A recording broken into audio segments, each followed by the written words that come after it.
year is 1812, and Napoleonic France has frozen. The year is 1943, and a no-no Germany has frozen. The year is 2022. Our little battle isn't going so well. Luckily, General Winter is coming soon. Oh, but unfortunately, how the tables have turned. Now Russia's the one that's frozen. This is gonna be the first time in history where this season doesn't actually help this country. As I said, it saved them when France invaded. It also saved them when the Germans invaded. But as we're approaching the peak of winter, it doesn't look like it might save them this time. A little bit of a difference here since Russia invaded. They're not like on their heels trying to back away. That kind of makes a big difference. Finally, a little Uno reverse card. Hey, yo, Pops, I'm handicapped and my house ain't accessible anymore. Can you help me? Unalive yourself. Yo, Dad, you gotta help me out. I need some assistance with my mental health. Unalive yourself. I ain't got no monies. Unalive yourself.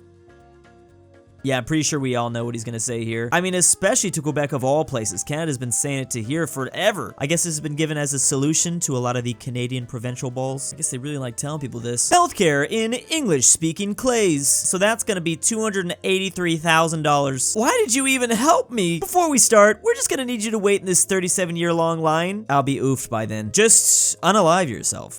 What? Did I stutter? So I guess we just kind of have to pick our poison here. Can I just do a combination of the three? Maybe Australia has something like this for me. Canada, please go turn on the furnace. It's freezing. Canada proceeds to go to this switch.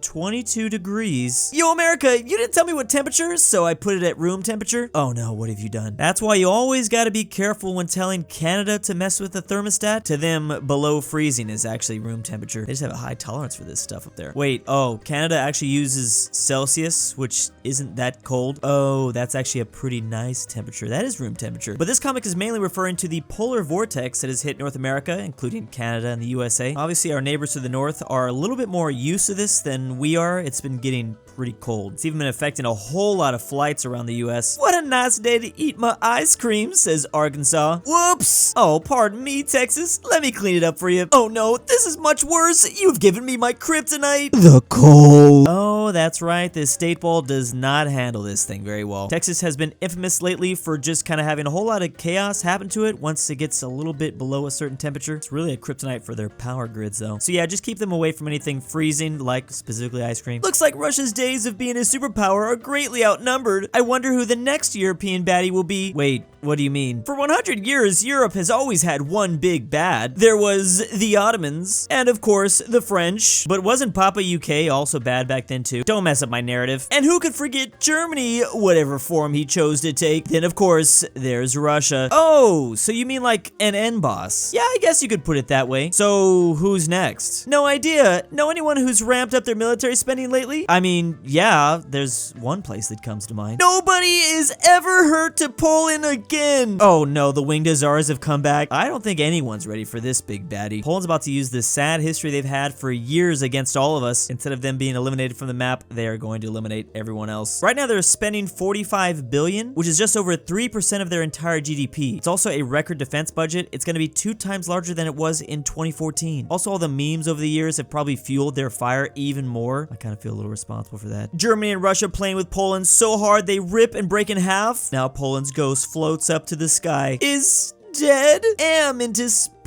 Stop us, someone says off screen. Not a soa fasta. You a good boy. You going to heaven, not space, says the Pope. Yeah, I think Poland was actually hoping to go someplace else though. Maybe that's also why they've always had a fascination with space. They keep getting oofed off the map, so when they do float up to heaven, they actually for a second get to see all the stars and planets and stuff, and they've got to see this multiple times throughout history because this always happens to them. See, this is exactly what I'm talking about. This is what's gonna cause them to be the big bad one day. Hello's, we's be the Visgrad group. I think I've always like mispronounced that. We is the 4 Central, not Eastern European clays. We have very much in common. We all, okay. We all not want European influence, but still give monies, please. And finally, we all agree that Russia be the very good friend, says Hungary. What? Yeah, I don't know about this. And we all agree we no like Hungary, says Poland, Slovakia, and Czechia. I feel like this has just kind of been a new development from these 4 countries. There's a little bit of additional character development from this part of the world. I like it. Here are all those 4 nations on the European continent. You can see just by their location why they have like a lot of things in common. And especially even now after the chaos that's happened in Ukraine. Can Austria be included too? I've always wondered why not. Crazy too, because not that long ago, Poland and Hungary actually used to be the best of friends. The free peoples of Western Western Europe has fallen, says No Germany, as France, Belgium, Norway, and Netherlands all gone. I like how Denmark wasn't included. Sadly, instead of fighting evil, many have chosen to bend the knee and take its side. There's Hungary, Romania, and Italy back in WW2. My solitary island stands as a final beacon of hope, says the UK. The task of freeing Europe now falls to me. It all rests on my shoulders. Britain fights alone, but Britain fights on, as Britain has some help from Canada, New Zealand, Australia, British Raj, South Africa. Yeah, the British colonies are often forgotten about during this time, even though they all obviously help to an insane degree. We can't just put it all on the British Isles. We also can't forget about all the other countries that, even though they were conquered, continued to help, like Poland and France and so many of them. Yeah, I see we're specifically bringing attention to like the rest of the British Commonwealth. Yippee, says Jamaica. Frick the redcoats, says the USA. And Canada's like, I'm a real country. Hello, Jamaica. What you do? Asks Hong Kong. Celebrating our independence from Great Britain. Come join us in the party. Meanwhile, Hong Kong having flashbacks about their independence from Great Britain. Lad, it's time for me to go. No, Dad, please. Now you're all mine, says China. You hear me, Mon? Want a party? No, thank you. I'm okay. Oh, this is actually so painful. Hong Kong is one of those territories on Earth that actually probably really miss being a part of Britain. It's because their situation got so much worse after Britain left. China's kind of like the really mean stepfather. Yeah, they've kind of been put under new management. From Prince Nigeria, subject, request assistance.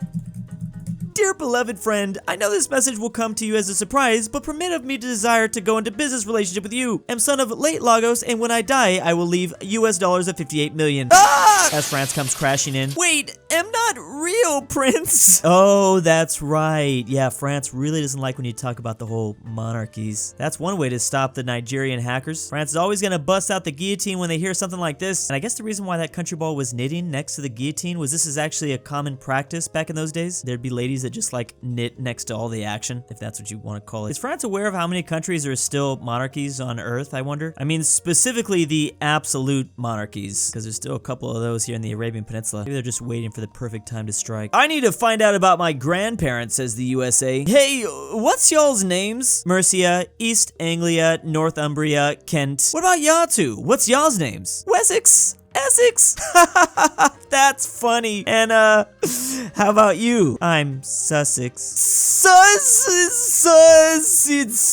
I feel like I'm literally this USA ball. I think I've made some jokes like this before. You gotta admit, that name specifically is pretty funny, isn't it? I think it's about time we call an emergency meeting. When America invade Georgia, he gets all praise from Europe. Go America, give him hell, lad. Now that's my... Okay, yep, we're talking about the American Civil War. But when I invade Georgia, all I get is sanctions, says Russia. Put all the sanctions you can. I think we will. You know what? Russia actually has a pretty good point here. So tired of these clear double standards. Everyone should be allowed to freely invade anything named Georgia. That makes sense to me. These double standards have got to stop. Ooh, Serbia ball coming in with a nice Christmas tree. Really hope Serbia and Croatia can kind of play nice. Oh, look at all the former Yugoslavian states getting along as they decorate the tree. Of course, Kosovo is Serbia's favorite ornament. Everyone seems to be happy with that too. Here's everyone getting along around the table, and here's everyone singing some Christmas carols together, with their old grandpa on the fireplace. Rip Yugoslavia. Okay, we now officially have celebrated Christmas, says Croatia. Now get out of my house. Finally, I despise spending time with you. See you next year, losers, says Slovenia as they walk off. I was gonna say something just felt really off here. We were gonna see a Yugoslavia 2.0 for a second there. These places really are that old dysfunctional family, but can sometimes put aside their differences for the holidays at least. But as soon as it's over, they go back to just despising one another. Hello, everyone! Today I'll be executing an incredible magic trick. I'll be making Italy disappear! Canada, please. No, what are you doing with that pizza and pineapple? Watch and behold. You did it, didn't you?